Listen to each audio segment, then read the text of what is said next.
Hi, I'm Dr. Donald DeFabio, and welcome to the Mayor's Roundtable. Intelligent conversation, a semi-round table, bringing information to you, the citizens of Berkeley Heights, from your mayor, Robert Woodruff. Mayor. Doc, how are you? I'm doing great, but first, we want to wish you a happy birthday, my friend. A round of applause for the mayor, please. Thank you.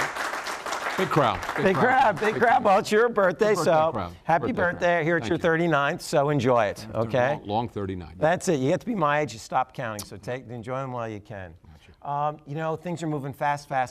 We got a lot of information. We're going to need to recap a little bit about the meetings that have been happening with the Township Committee and the Planning Board about the redevelopment. So that's really what we're going to be talking about. And also some new stuff has been happening with the affordable care housing with the redevelopment as well. Is that correct? That's correct, Doc. And along those lines, we have Councilman Mark Fasher tonight with us. He'll be joining us in the second segment. The thing about affordable housing, if you stay around long enough, it'll change. It sounds like the weather in New Jersey. It does, and that's what's going on, unfortunately, with respect to affordable housing. But Mark will address that in detail, and we're looking forward to that. But in the meantime, some things have occurred. The Township Committee 2 nights ago passed a resolution adopting the redevelopment plan for this property, meaning that the footprint, the footprint has been accepted, and that is the redevelopment will proceed here. It will be located out behind the current building. We have not specifically completed all of the rooms where they'll be, so on and so forth. We're still sharpening the pencil there, and our architects have listened to some of the concerns of people within the last week or so, and perhaps we can address, meet as many needs as we can meet. So essentially the footprint, where the building's going to be, the square footage, all that's been dialed in, and what's going to be over there, correct? Or not No, that's correct. Okay. We've known all along that we were going to have our administration there, that we were going to have our DPW will be in the same area, moved around, maybe some enhancement of the building. Our police department, our library. Okay, so basically all our needs, our building, engineering, all our needs will be contained in the one building, and we've been seeking, that's where we are. So we're in pretty good shape there. The next step there is to get out and bond this, all right, and then hopefully followed shortly thereafter with a request for qualifications, request for proposals, and then we really get into it, all right, and then we. Now naturally there's some other things involved in the whole redevelopment plan in town, but I think the best thing to do is address that the next meeting we talked about, because we've got we got some things here at affordable housing. But also on Tuesday night, the council voted to amend what was heretofore Article 19.1, our design standards. What that has done, hopefully, is give our zoning board and our planning board a little more structure, a little more definition as to what we want the downtown to look like from a color standpoint, from a character. Okay? So this is going to apply to the whole downtown area, not just to the municipal that's redevelopment correct, building. right, and absolutely. So that was passed, and I want to thank all the individuals, both the beautification committee and other areas in town that contributed to that. So. Like I said, we didn't redo the entire article, but we looked at various portions of it that needed to be tightened up, and we hope we've done that. Salient features, salient points, highlights, what do we need to know about that? You've got things like the characters of the buildings, in other words, the frontage, the signs, where signs go, the nature of the signs, whether you can backlight, can't backlight, and so on and so forth, the colors that we'd like to see people use. We give them options, but we want to keep it consistent. The front building, the facades, all right, the paving and so on and so forth, to give us a look, the use of consistency with respect to the lamps, the lighting in town, and so on and so forth. When it comes to Berkeley Heights, it's Berkeley Heights just by the look. You just want to see a consistency, and we're getting there. And I think if people look around downtown and drive up and down Springfield, they're seeing that, okay? And we're getting the cooperation of the businesses in town, because we went to them and said, what do they like? So we're trying to get everybody's thoughts on this. So that's going well. Now this is just one property. We still have to do this same process with the plan, going to the planning board for the other properties involved with the redevelopment, correct? That's correct, Doc. It has to be done with the library, okay, which this town still owns, obviously, and would be part of any agreement which we are very, very close to entering with Little Flower. So there has to be a redevelopment plan for that locale. And then obviously the end product, which is up at the current school, Little Flower School, Hamilton. that has to be addressed the same way. So, but this is what had to be done first, and we're there, and we're very excited, and we're moving forward. And there'll be bonds on each one of these places as they go. They're all kind of same but individual? Well, there'll just be a bond, okay, and that is for the fact that we are building here, okay? That bond will be for X amount of dollars, and then hopefully, and I don't see any reason not to think this is going to occur, is that when we look to sell the property we acquire in the agreement with Little Flower, we hope to develop that, and from that generate additional funds to pay down the bond. Oh, nice. Okay, and then work off obviously a reduced bond as we proceed forward. So do we have an idea how much the bond will be, or is that kind of when we get bids back, do we really dial that Well, in? right now we've told the public, and I think it's a fair figure, somewhere between 26 to 27 million is the figure. So that's kind of where we are there. At least we have a ballpark figure of what we're looking Yeah, at. yeah.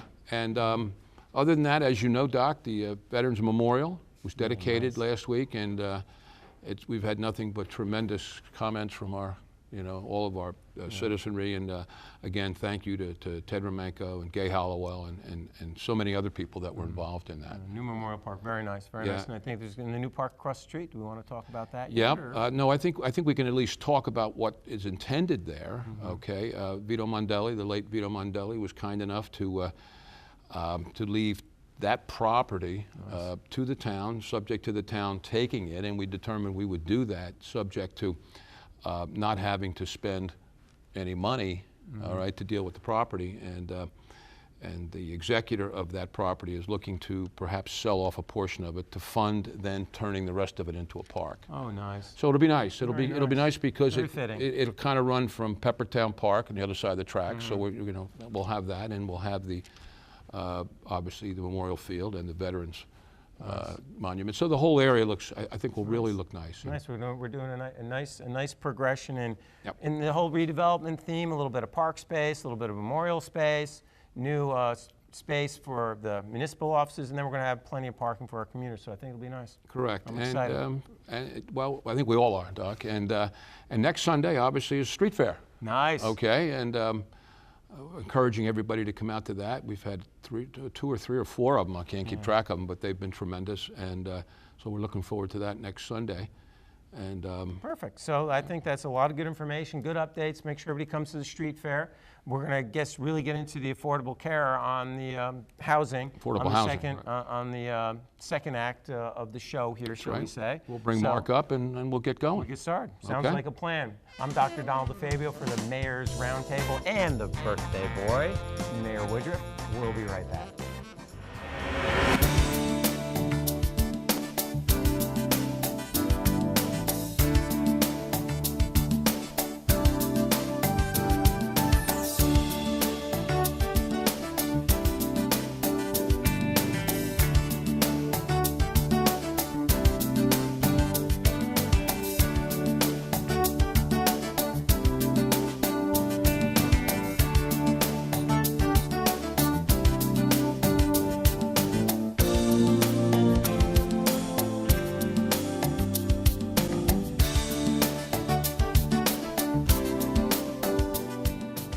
Welcome back to the Mayor's Roundtable. I'm Dr. Donald DeFabio. Once again, I want to thank our live audience for coming out. Please give yourselves a hand.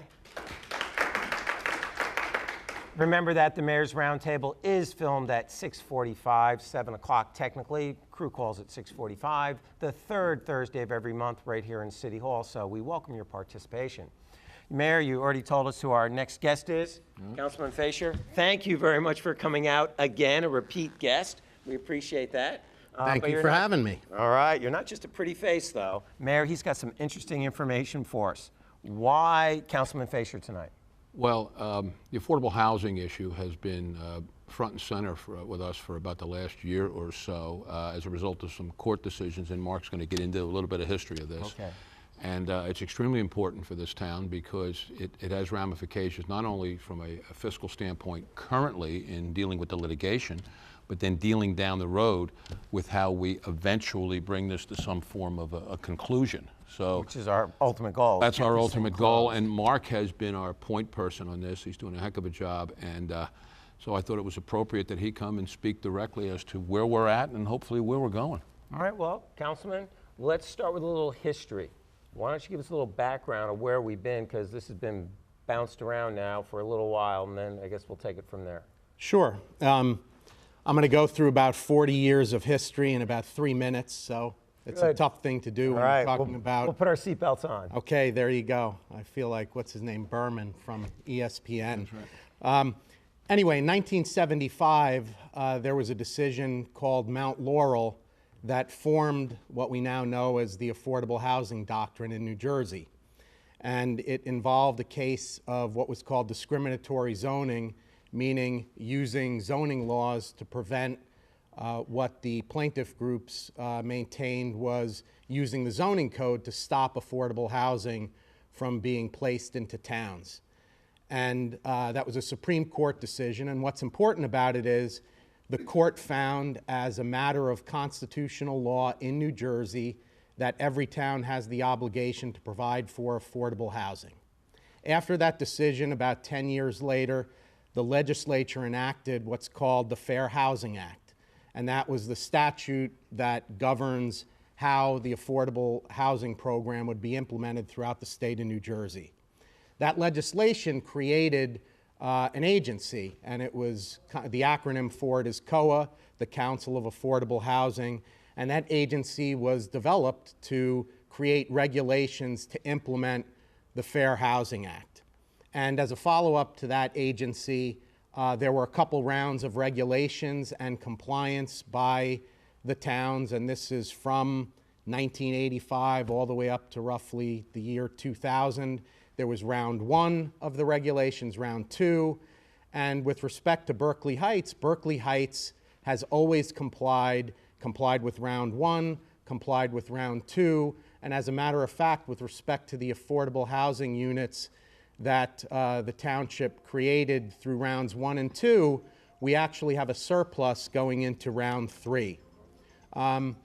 After the first 2 rounds of the regulations, COA was then supposed to adopt a third set of regulations to deal with, you guessed it, round 3.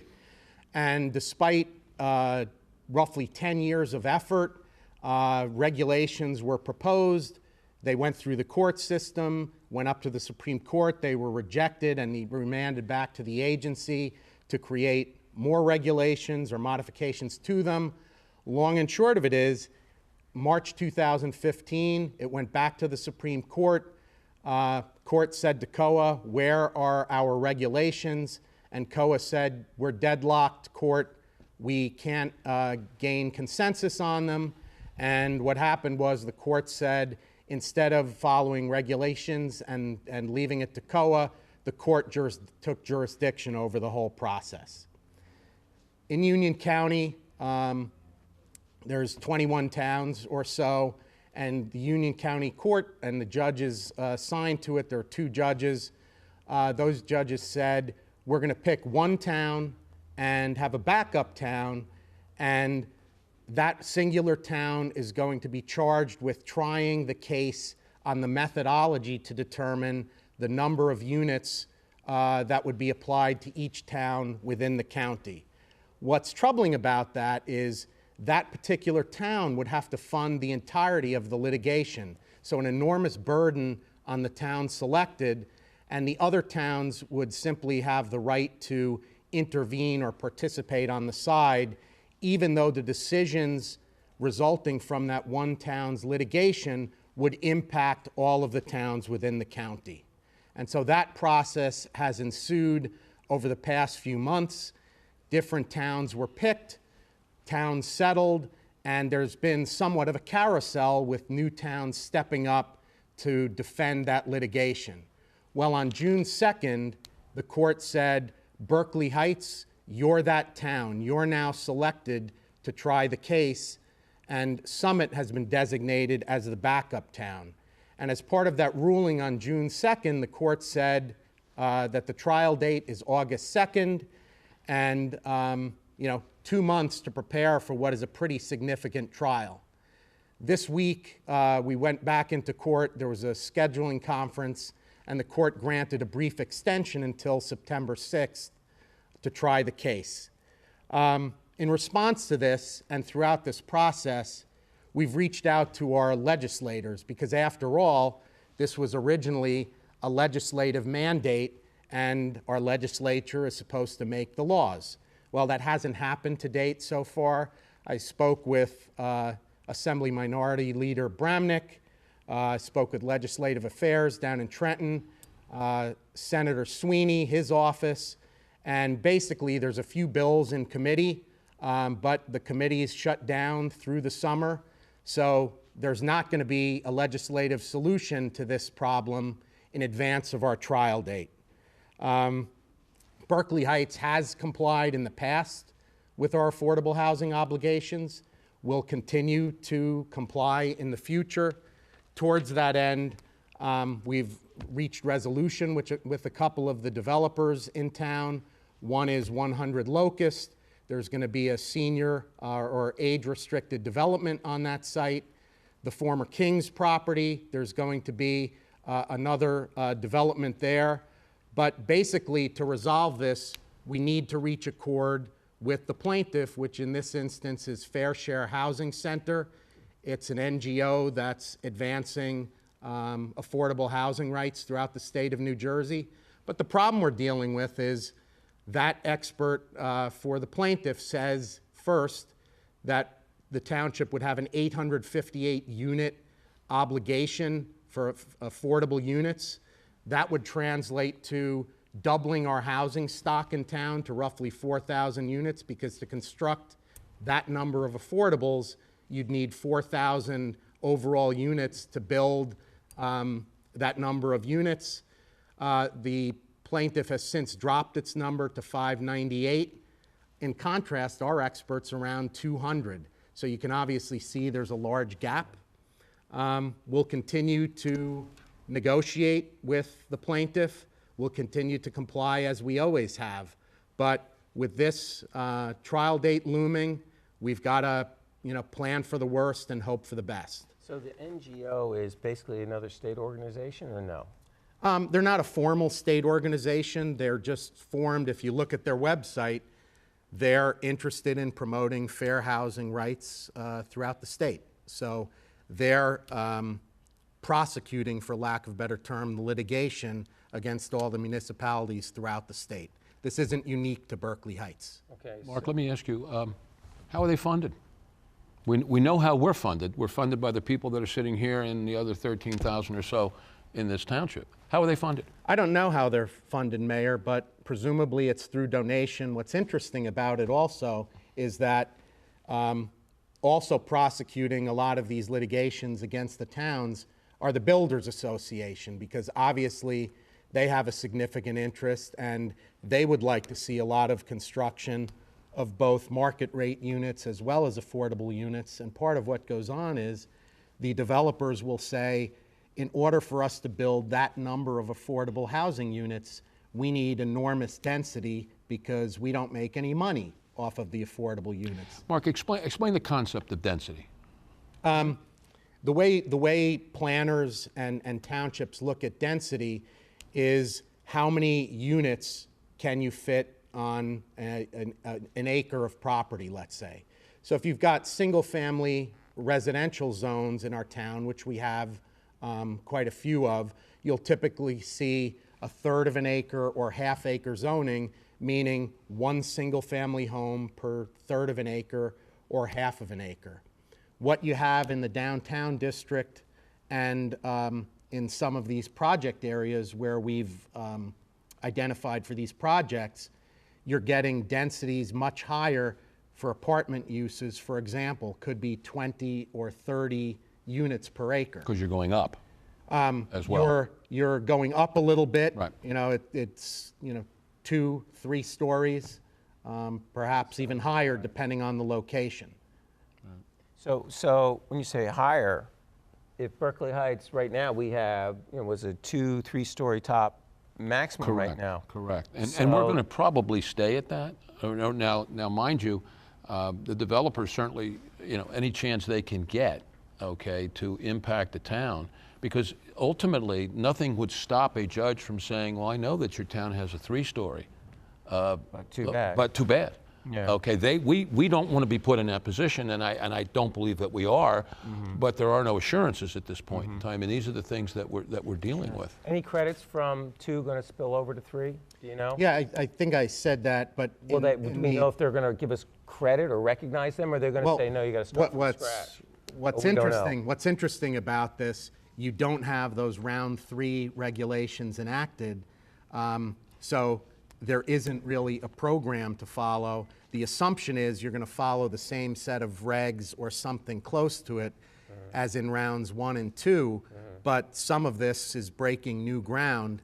And again, we believe we've always complied, and what we can't stand for or allow to happen is a complete change in character of our town. We will always comply with the New Jersey Constitution, but we don't believe that means, like you were suggesting, perhaps going up 4 stories, 5 stories, have skyscrapers. It's not in keeping with our township, and that's why we're aggressively defending this. But the legislature isn't related to this NGO, which is kind of telling us what to do, so there's apples and oranges going on here. Right. We don't have legislative activity. Now, I created a summary of where we are. Okay. There's it's convoluted. This is convoluted. It's very convoluted, but there's a couple of different bills coming from Senator Bateman and Assemblyman Chitterelli, both out of Somerset, where they're looking to add some clarity to the process. There's other companion legislation that deals with some related issues. Greenstein, Bateman, D'Angelo, Benson, all of these are pieces of legislation that, as I said, are in committee, but they haven't gotten out of committee. And of course, to be introduced, a lot of these are Republican-sponsored bills, and to get introduced, the Democratic side has to introduce it. But to me, this is a bipartisan issue. This has got to be dealt with, because this isn't something that should be left to the courts. It's legislative action and demands it. And one of the things, Doc, as I mentioned earlier on, this is bleeding the towns, all these towns, okay? And Senator Sweeney on the next, I believe it's next Thursday morning, is being hosted by former Governor DeFrancesco at the Somerset Hills. I know Mr. Faish and I are going to go down and just find out what Senator Sweeney's position, because I know that Senator Sweeney very, very much wants to be the next governor of this state. So let's see what he has to say about why the legislature, whether it be R or D, and I agree with Mark, those that are pushing these bills are Republicans, and they don't control either branch, either the Assembly or the Senate. So getting a bill on the floor is not the easiest thing to do. So that's creating a problem. There was also going years ago, it used to be that a town could pay X amount of dollars, okay? And many towns did. They paid X amount of dollars to the state through the COA, et cetera, and they would go to other towns to build housing, and oftentimes they may go to inner cities and so on and so, assumedly. Okay, we're assuming that's what happened. But we were able to buy or otherwise advance monies which would give us credits. That's over. Okay. That's no longer, which gives us, again, another issue to have to deal with. Now, has anybody stepped up as an amicus curiae for us on this? Because I know we were going to step, I think it was Springfield was called ahead of us, if I believe, and we were going to send a note that we support them and we were going to be on their team. Has anybody done that to us? Any of the local towns shown any support for us? Well, not yet, and that's that part I mentioned, intervention. Yeah. So first of all, a lot of the towns have settled. So there's no they reason for them to probably get don't involved have an yet. interest in it any longer. There's a few towns that are left similarly situated to us. And again, this is so new, we haven't seen yet whether any of them are going to intervene.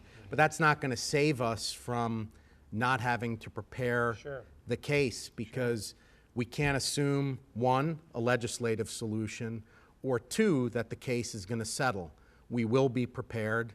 And a lot of these issues are extremely important and haven't yet been decided. Yeah, it's scary. It's scary. So what's the game plan moving forward besides that, which is get prepared, cross our T's and dot our I's in terms of what we have done, what we believe is a appropriate assessment of our affordable housing needs here, and have that ready for September? Is that essentially all we can do right now? No, we're doing a lot of different things. The first is we're continuing to negotiate with those property owners that have expressed interest in developing some properties for housing. So we continue to do that. We continue to wait for a settlement demand from Fair Share Housing. We're waiting for it for a while. Supposedly, one's going to be forthcoming. Is that good or bad, getting that demand for settlement? Is that I mean, good thing or it's bad? always good to It's always continue good. the discussions. I don't know whether they're going to come back with anything that's acceptable to us. Got it. But why wouldn't we continue to have that dialogue in the hopes of resolving it without spending a lot of money? The other thing we're doing is continuing to prep for the litigation. And just what we did at the inception of this process, which I think is very important and will be helpful for us in the litigation if we have to move forward. So when I mentioned earlier that the plaintiff's experts said that there were 858 units required, now we got a big discount and it's dropped to 598 units. When we saw that and how they developed their number, they had 16 different criteria that they applied to every municipality, including us. But one was looking at the land that the municipality had for development. Well, it appears what they based their estimates on was Google Earth. So when you do Google Earth and you see, hey, look at that Snyder Park, you could jam in a lot of residential units over there, except it's open parkland, green acres, not eligible for development. The other thing a lot of our vacant land has is environmental restrictions, things like wetlands, flood hazard areas, and the like.